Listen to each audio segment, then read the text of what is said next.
Welcome to the Geriatrics Grand Rounds. Today we have Dr. Joseph Rees presenting on telemedicine applications in nursing homes.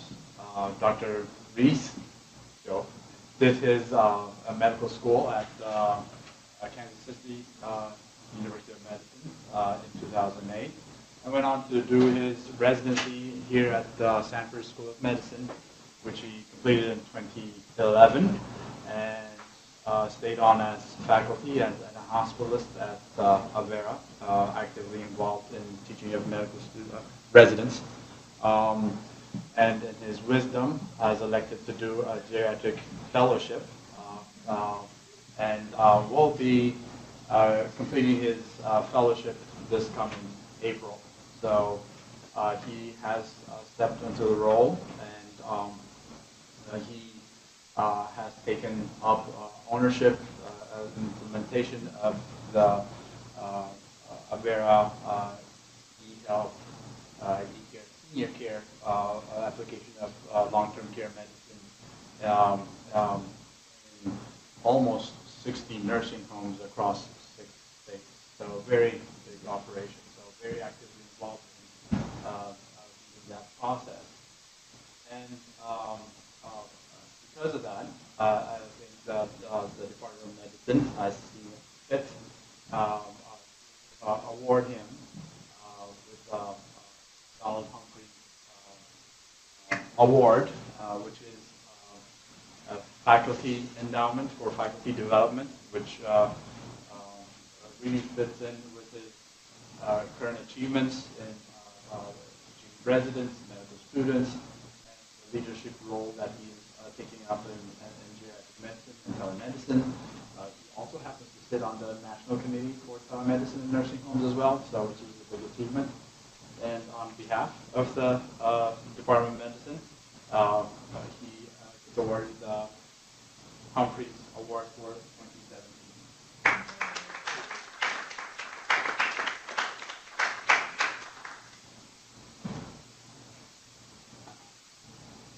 Thank you.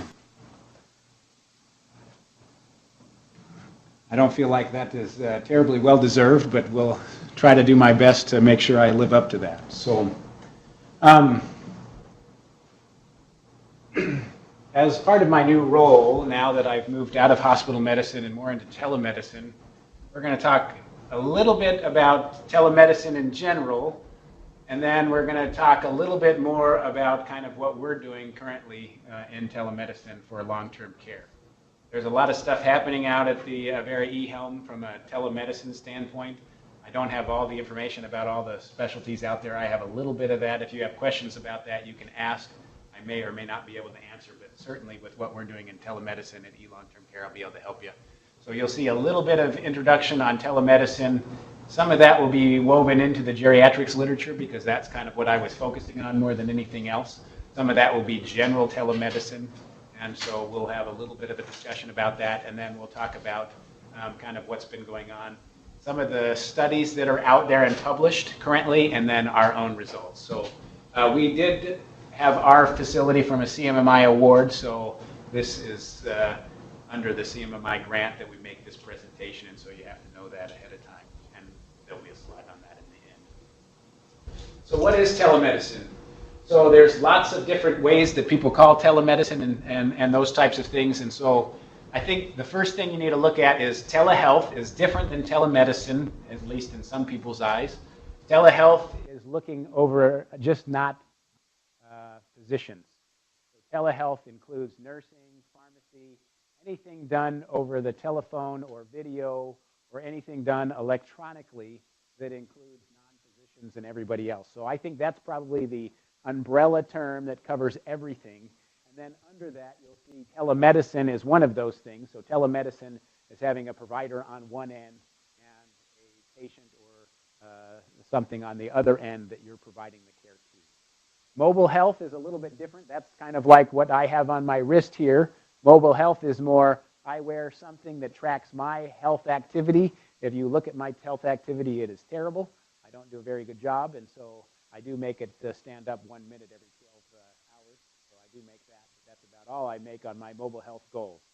And some of mobile health now is talking about how we transition from this mobile device to a provider, and then how does that in fact impact my health. And then e-health is similar to mobile health, and I included it on here more as a list of all the things that most people use. So mobile health is more, if you think about electronic capture. Telemedicine is actually physicians providing the care, and telehealth is anybody providing care over telephone. So the purpose of telemedicine, obviously, is to improve access to care. So we all know that there is a physician shortage. If you look at any specialty almost, there is a shortage of physicians, and there's a shortage of physicians everywhere. And so by adding telehealth into somewhere, you can actually have a little bit more access to the physicians and or providers of care. Improve care and outcomes. So the hope is that in that improved access, we're improving access to specialty care. So a lot of times you have a family medicine provider that's out in rural South Dakota that doesn't have as easy or readily access to a cardiologist or a pulmonologist, and then this allows them to do telehealth through cardiology or pulmonary medicine, and then allows for their expertise to help guide your therapy. Improve workforce sustainability. So this, that is a little bit more nebulous. How does it improve workforce sustainability? I think it allows for a different challenge than what medicine has always faced in the past, and so it's allowed people that maybe have been kind of fatigued or burned out, as the now popular term is, to move into something that maybe is not quite as difficult and maybe a little bit more sustainable. And then hopefully lower cost. So one of the other ultimate goals is to improve cost. That comes with improving outcomes. So if you can improve outcomes and improve care, you should be lowering cost. So you would think that those two go pretty well hand in hand. Hopefully you're not lowering cost because it's not as effective and not as good of care. Types of applications. So I just went, this slide came from this website here. But the other thing I did is I just did a quick PubMed search. I just typed in telemedicine into PubMed. And if you just go type in telemedicine into PubMed, you're going to find that they are doing everything that you can think of. I was like, I didn't realize they could do telemedicine physical therapy. That's kind of cool. So, there is a lot of experimentation right now with telemedicine, but I devised it into two different groups. They have disease-specific. So there's a lot on telestroke. There's some on teledepression, some on teleskin cancer, some on COPD management via telemedicine. But having trouble hearing you. Or stand behind. I guess I'll stand behind the podium. I'll just hold this. So disease specific, COPD, skin cancer, all of those things, where you're really focused on an illness or a disease process as opposed to anything else. And then there are more the focus on the medicine specialty. So they have cardiac telemedicine, pulmonary telemedicine. We're going to particularly talk about long-term care because that's what we do. Psychiatric medicine, radiology. Radiology is probably the first or the pioneer to telemedicine, and they're the ones that kind of started this whole thing where you have somebody read your x-rays who lives in Australia during the daytime while you're sleeping overnight here. Gastroenterology, which I was like, I don't know how they do gastroenterology over telemedicine, but interesting that they have stuff like that. Teletrauma, telenursing, telepharmacy, school. We do school nurse out at eCare right now currently, and so I did not find any resources on that when I searched PubMed, but that was something that we do currently. When you talk about telemedicine, you can talk about two different ways to do telemedicine. So there's asynchronous, meaning that it's not happening at the same time. And most of those types of things, text messages, so Avera is another good example of that. They have text messaging that they use a lot now. So we have secure texting, and we text back and forth information, which is asynchronous because I'm not always on that app and texting back right away. And so it's not at the same time.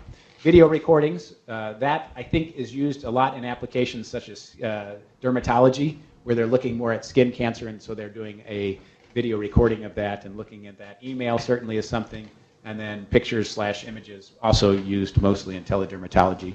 We don't have The laws in the United States don't allow us to do as much asynchronous type stuff as they do in other locations. So on the national committee that I sit for telemedicine, we have somebody that's from Canada, and in Canada you can actually take a picture of a dermatologic issue, you can send it to the dermatologist then will review it and send you back a response, and that is actually billable. Here in the United States, that's not possible. And then there's the synchronous form of telecommunication, which is what most people think of when they think of telemedicine. Synchronous telecommunication, I'm on video now giving this presentation, and there's a bunch of people outside of this room that are watching at the same time. And then you can also do that, we can also do that over the phone. That's probably one of the oldest forms of telemedicine. I guess radiology technically wouldn't be the first, because when you look at these review articles on telemedicine, they talk about how the ships out at sea would have telehealth over the radio out to the ship captains to help them figure out how to keep their crew on board without having to come into the shore. Currently, some of the challenges with telemedicine right now are laws. So parity laws are laws that allow for payment of telemedicine. And so here you can look at all the states. The states in orange have parity laws and do allow some bit of payment for telemedicine. The states in dark blue do not have parity laws and have a little bit of no plans for legislation on that. As you can see, our state of South Dakota is one of those. So we don't have any parity laws right now, and so that's, I don't know if it's created a challenge to our program, but it's something that we think about when we're building programs and doing those types of things. Other challenges in telemedicine is reimbursement, obviously, limited insurance coverage. Not all insurances cover telemedicine. Medicare, particularly, is not a big provider of telemedicine. And so that creates a big limitation for us in long-term care because they don't provide insurance coverage for telemedicine. Excessive use of healthcare. So what I mean by that is the reason that it's been limited in reimbursement is because the Medicare has been concerned that it's going to cause an excessive use of healthcare. So by having easy access to a provider, by being able to just call me up on video right now, that may cause somebody to be pulled up more often than they actually need to be seen. Some of the clinical issues that they're finding is some concern over quality of care. So is care done over the telephone or over the video camera as good a quality as something done in person? Overprescribing, it's a little bit easier or maybe a little bit harder since maybe you don't have as good of an exam to maybe prescribe an antibiotic or an antipsychotic or something that would be very easy to do over the phone. I'm looking at you, I can just say, oh, we're going to treat you now with an antibiotic because it's questionable whether or not you have an infection. And then fragmentation of healthcare. So that's, I think, one of the biggest challenges facing healthcare right now is all the fragmentation. We have, hundreds of specialists, and we have way too many people involved in people's health care, and it becomes hard to say who is actually in charge of what. And when is it your turn to make an answer? And adding telemedicine in the mix is a big fragmentation issue. So are we creating more fragmentation of care by going in and seeing this patient urgently and then ordering something that they're not ready for? There's the legal issues. So right now I have a state license in all of the states that we have telemedicine in. I also have a DEA in all of those states. So I have a lot of legal issues. I also have to follow all of the requirements and laws for maintaining my license, maintaining my DEA, and then not to mention who is responsible for my care, especially in the nursing home, because I'm not the primary care provider. I'm not listed as the primary care provider. If I do something over telemedicine, am I at fault if something goes wrong, or is the provider who is the primary care attending the person at fault? And so that's something that's being worked out. And then also the social issues. Is it socially acceptable to see somebody over camera as opposed to in person? And I think you'll find that that is probably the least of the challenges because most people adopt this very easily and very well. Even the older population that is not so tech savvy, a lot of times they think it's very exciting. So Impacts of telemedicine. I'm not going to spend too much on this, but resident issues, you have easier access, you have very quick and timeliness of care, it's very convenient. You have access to a provider 24 hours a day, 7 days a week, whereas most of the time in the nursing home you don't have quite that same access. You also have access to specialists, so in the general sense of the term telemedicine, you have access to a cardiologist when normally you wouldn't have access to a cardiologist. You can get them on the camera and pull them up and have them see the patient and help you with management. Nursing and staff facility effects, so this is specifically on nursing homes because you don't necessarily have so much of that. We do a lot of nursing education. Hopefully we're helping in recruitment and retention of nurses in the nursing facility because then they have readily access to a physician. I think some of the burnout from nursing home nurses is the fact that when you're there you don't have easy access to get information and orders and things that you need right away, and so this provides that easy access. It also provides us a way to educate the nurses. So a lot of my time is spent on camera actually educating the nurses. So this is not cellulitis, this is not shingles, this is X, Y, or Z, and this is why I'm thinking it's X, Y, and Z. And so these are the things that I'm looking for when I'm looking at shingles versus cellulitis and those types of things. So it provides some bit of improvement there from an education standpoint. And then physician effects, hopefully, we are decreasing the amount of paperwork and the amount of calls that the primary care provider receives. And we're also providing that increased communication so that then they can see exactly what we did and why we did it. And then we're able to assess 24 hours. They have access to a geriatric consultation, not that I'm a geriatrician currently, but I'm working on that, so I try to do my best in creating a good geriatric assessment. Oh boy, this is very difficult to read, so you're not going to be able to read this. This is statistics on medical care in for the elderly population.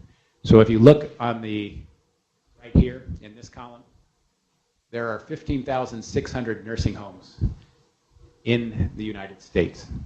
Of those 15,600 nursing homes, there's about 1,663,300 patients.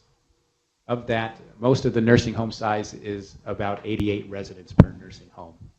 This came right off the CDC website, so you can look at that. It also breaks it down for adult day services and all the other hospice. As you can see, the largest location where the elderly are in a nursing home. There's 1 million, almost 1.6 million nursing home patients, and the next closest is residential care at about 1 million. I don't know if this is 100% accurate, but so. So other industry challenges, there's one geriatrician for every 2,200 elderly patients out there. Geriatric-led results in 133 fewer ER visits per 1,000 and 10% reduction in cost per year. So if you have a geriatrician caring for your elderly population, you have reduced cost and hopefully, and actually reduced ER visits, not hopefully. The studies have shown that there are fewer ER visits. There are 20% of the United States is made up of Americans 65 or older, and see 14 or more physicians. So as we talked about that, you know, the difference with fragmentation of care, you could see that most of these older patients see multiple providers and have a difficult time determining exactly what the right thing is, because maybe their nephrologist told them that they needed to reduce their fluid intake or increase their fluid intake, and their cardiologist has told them to reduce their fluid intake, and so how do they then follow conflicting information? By 2020, the U.S. will be lacking 45,000 primary care physicians, 46,100 surgeons and medical specialists. So telemedicine has a bridge to help with that lack of physician support. There are 5 million hospitalizations annually. 46% of these are avoidable. So they came out with a study a couple years ago that said these are the diagnoses that are avoidable, and then they came up with the percentage of how many of those diagnoses are hospitalized, and that's how we came up with 46% avoidable. The cost is estimated to be $15 billion annually, about $11,000 per hospitalization, and so to reduce those hospitalizations is a big money win for the insurance and for the United States, really, because we're going broke because of our health care. Nursing home hospitalizations are frequently, they increase over time, they're costly, they're often preventable. Falls, incontinence, dehydration are the most typical reasons. A lot of times it's easy for the provider on the one end when they get a call from a nurse that says this person's doing this and this and this. Let's just have them go in because I can't see them right now, or I can't see them till tomorrow, or I can't see them till next week. And so it becomes difficult to assess them urgently when you're busy in clinic. Evening and weekend shifts at nursing homes are typically covered by a large group practice, and a lot of times they're not known. The other day I had a patient that passed away, and I was trying to get one of the providers to call in and figure out who was on call, and it took me 30 minutes to figure out who was just supposed to be on call for that large group practice to provide a simple order. So that makes it a little bit more difficult and a little bit more fragmented. And so you can see why sometimes it's just easier to say, just send them to the ER, because I don't know what's going on and I don't have any idea, and I'm just going to have them go in, and then that way we make sure they get the right assessment. All too often, the on-call physician sends the patient to the ER, which we just talked about. So now we're going to go through the literature review portion of this the talk, and so we'll talk a little bit about what current evidence is out there. There is not a lot when you look at nursing home evidence. When you look at non-nursing home evidence, if you combine all of the telemedicine literature that's out there, there's quite a bit of robust evidence to say that telemedicine is effective, can be cost-effective, can be patient-satisfying, can be probably not just as effective as in-person visits, but in some situations can be just as effective as in-person visits. So there's 3 studies here that we're going to talk briefly about. One is telemedicine care for nursing home residents with Parkinson's disease. The other one is use of telemedicine can reduce hospitalizations for nursing home residents and generate savings for Medicare. And then there was a systematic review of telemedicine services. When you look at the systematic review, you'll see that it was not a big study. It's kind of interesting. I was like, I can't believe they even proceeded with the systemic review after what they found. And we're actually going to talk about that one first. So interestingly enough, I put those slides out of order. So this is the systemic review.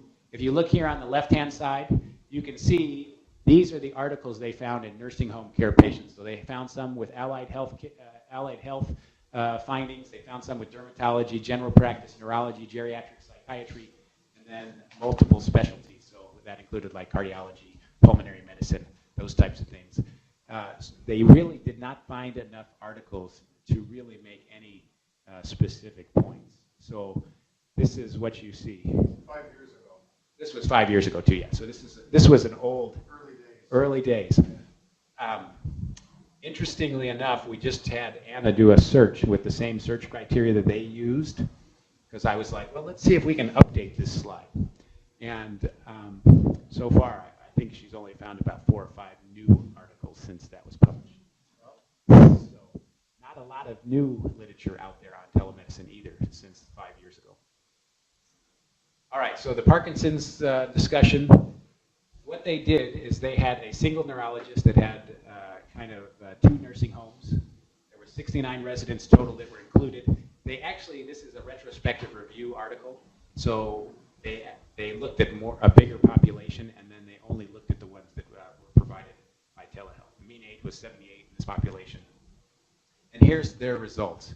Basically, the easiest way to think about this is the provider that looked at these patients with Parkinson's or had suspected Parkinson's, they changed management almost on 90% of those residents. They changed diagnosis on a few of them, and here you can list and see 64% or 47% of the time they added carbidopa or changed carbidopa. So not a whole lot of really aggressive medication management or changes, but there was some. This was statistically significant and a, again, single center study, retrospective, not a very great study. So now we're going to talk a little bit about the one study that was done that has probably brought the most notoriety to care in the nursing home. And so this was done by Garbowski, and he's in Boston, I believe. So he looked at Medicare and Medicaid certified nursing homes. He looked at post-acute and long-term patients. They looked at nursing homes that did not include Interact. So Interact is, for those of you that don't know, is a really kind of a term that was brought about to say if you use Interact in your nursing home, you'll reduce hospitalizations, improve stay. I think here recently it's not gotten as much attention lately because there was a new article out that said maybe it's not as effective.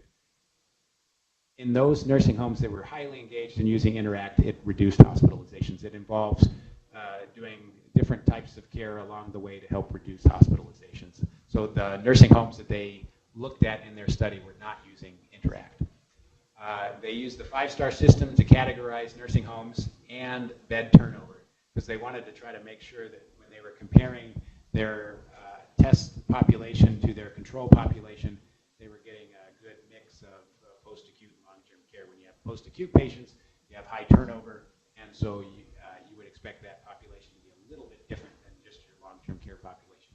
So they did use the 5-star category, looked at, they compared a 3-star facility to a 3-star facility.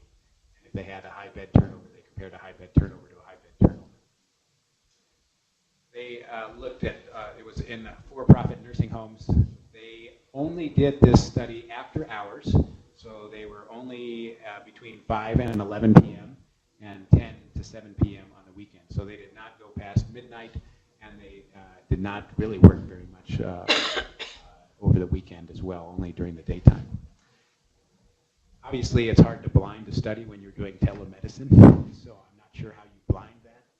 I don't know how you do a sham televideo call. So they couldn't blind them to that. What they did blind them to is the fact that they were studying them for hospitalization rates. So nobody knew that what the purpose of this study was is that they were trying to reduce hospitalizations. They did a pre and post period, so they looked at the nursing home itself before the study and then after the study, and they did that on the ones that they were the comparison sites as well. They had a staggered start to make sure that they did not, they tried to adjust for maybe variances in care by time of year. And so that's why they did a staggered start. So about half of the nursing homes, they started in October, and then the other half, they started in November. They had training sessions on how to use the camera and how to do all those things ahead of time, and that was completed at the start of the survey. I don't believe that those training sessions involved anything about reducing hospitalization, so it was just really how to use the equipment as opposed to a lecture on this is how we're going to reduce hospitalizations before they start. And they allowed the primary care providers to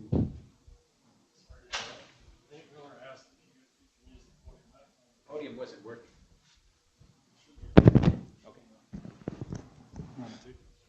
Sure.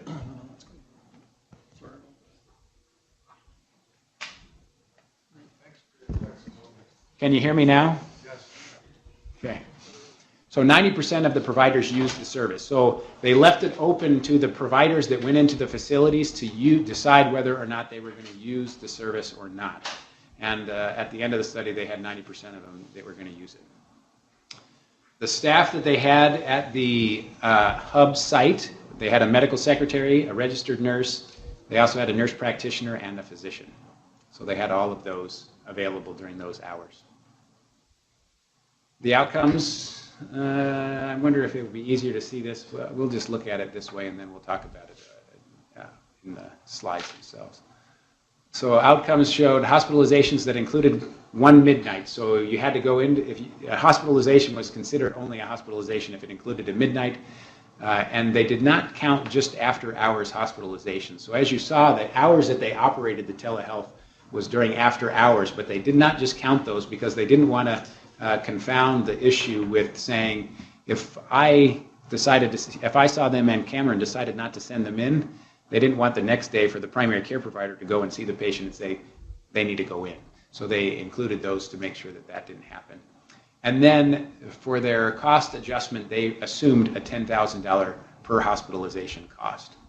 They also tried to analyze it based on more engaged sites versus less engaged sites, and we'll see some of those statistics here. So this is kind of the slide that shows you what they came up with here. If you look at the kind of grayish bar, That is the control group. They found a reduction in hospitalizations about minus 5.3. If you look at the total, that's in kind of the light green. That is 9.7. Less engaged facilities had about the same improvement as the control group, and more engaged facilities were 11.3. So they were significantly much more improved than the less engaged sites. There was an average of about $151,000 in savings per nursing home per year.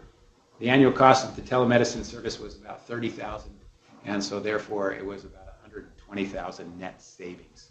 So the cost, yeah, go ahead. Those data also tell us that you got to do it right?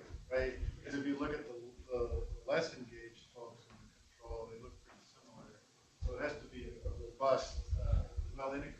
It has to be a well-integrated telemedicine. So I think it's very similar to the Interact study. So the Interact study showed if those were engaged, you have a better chance of having success as opposed to those that aren't engaged. So if you're not engaged in your process of trying to reduce hospitalizations, you're probably not going to reduce hospitalizations, which, I mean, seems to make a little bit of sense, right? I mean, if you're actually wanting to reduce hospitalizations, you should make a difference, or hopefully make a difference in that. And then here's the cost savings, so you can see treatment versus control, and then engaged versus less engaged. And as you can see, there was the difference here was about $87,000 from the treatment. So even the treatment group the total treatment group was a little bit of cost savings, but when you looked at just the engaged sites, there was an $87,273 annual cost savings. $30,000 per month for the telehealth cost is what was assumed, and then $10,000 per hospitalization. So now, I guess I need to stay back here, don't I?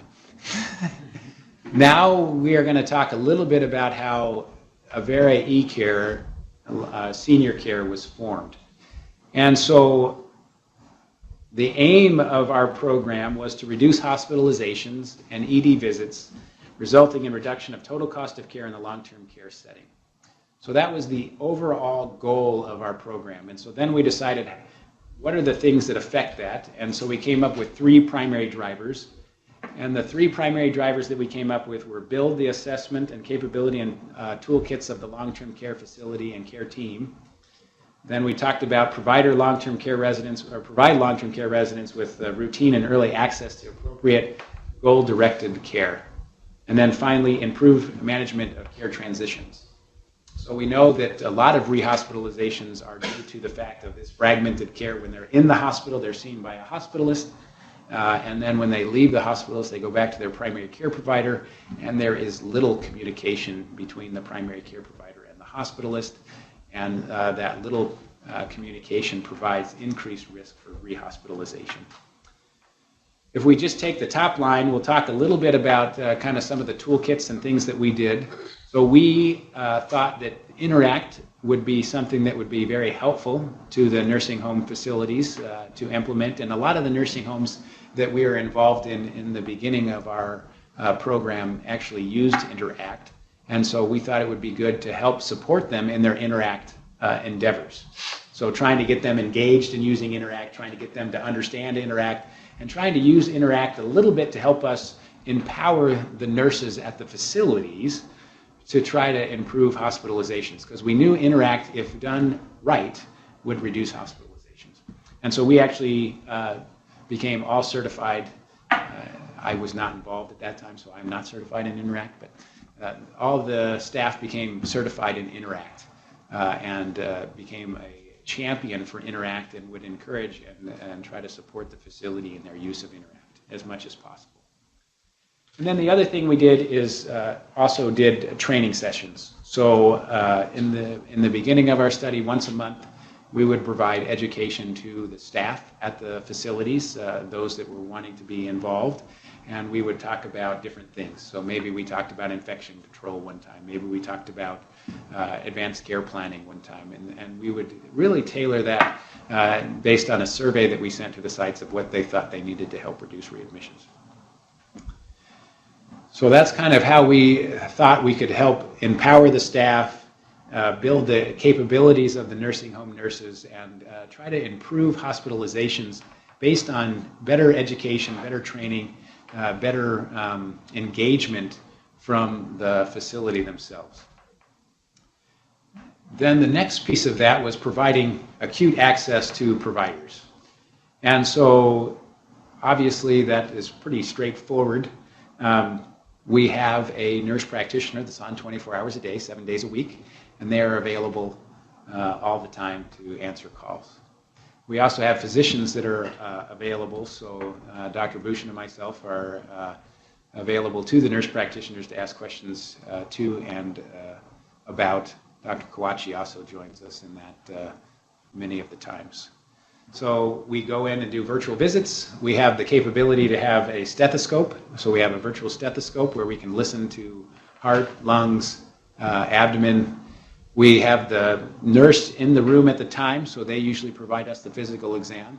It was interesting for me to teach one of the nurses how to do a knee exam over the camera.